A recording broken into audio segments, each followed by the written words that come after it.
5 মাস হয়ে গেল, অথচ একটা দিনের জন্য আমি তোমাকে ভুলতে পারিনি। অনেক খুঁজেছি তোমায়। 2 দিনের এই দুনিয়ায় তোমার সাথে অনন্তকাল কেন থেকে যাওয়া হলো না?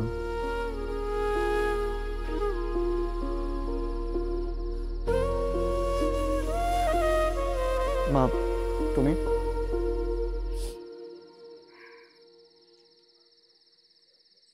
আর কত নিজেকে তিলে তিলে শেষ করবি বলতো? অনেক তো খুঁজলি, অনেক অপেক্ষা করলি,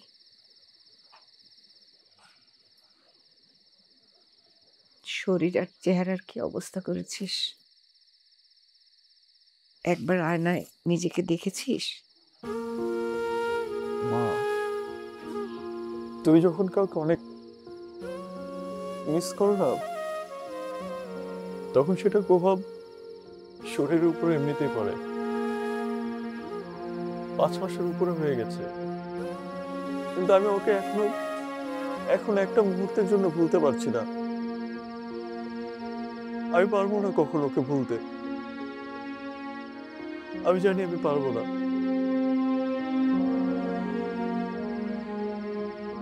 আমি তোকে কতবার বুঝিয়েছি, কিন্তু তুই আমার কোনো কথাই শুনিসনি। ঈশার মা এখন ঈশাকে বিয়ে দিচ্ছে না, শুধু তোর জন্য।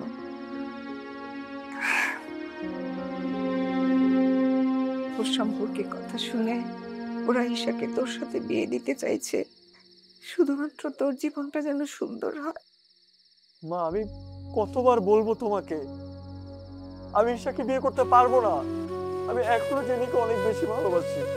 প্লিজ আমাকে আমাকে আর ইনসিস্ট করবো না, আমাকে মাফ করো প্লিজ। রোহান, আমি তোর কাছে হাত জোড় করছি, তুই ওকে বিয়ে করতে রাজি হয়ে যা। ওই আমার একমাত্র সন্তান। মা, কি করছো তুমি? তুমি হাত জোর করে কেন আছো? তুমি হাত জোর করো তো আমি মানা করতে পারবো না। মা, এটা করো না প্লিজ। তুই তোর জন্য না হলেও আমাদের জন্য রাজি হয়ে যা, আমাদের খুশির জন্য রাজি হয়ে যা। যে মেয়ে তোর কোনো খোঁজ করলো না, যে তোর কথা ভুলে গেল, তার জন্য তুই তোর জীবনটা শেষ করবি কেন? ঠিকই বলেছ মা। যার জন্য আমি দিনের পর দিন কষ্ট পাচ্ছি, সে তো আমায় ভুলে গেছে। আমার জন্য তোমরা কেন সাফার করবে? তোমরা যেটা ভালো মনে করো সেটা করো না।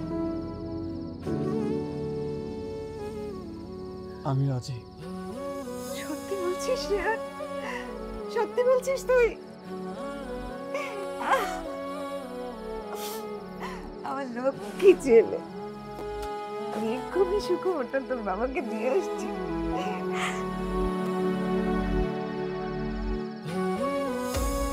আমি জানি না কি করছি বা কি করব, শুধু এতটুকু বলছি, এই জীবনে আমি কোনোদিন তোমায় ভুলতে পারবো না জেনি।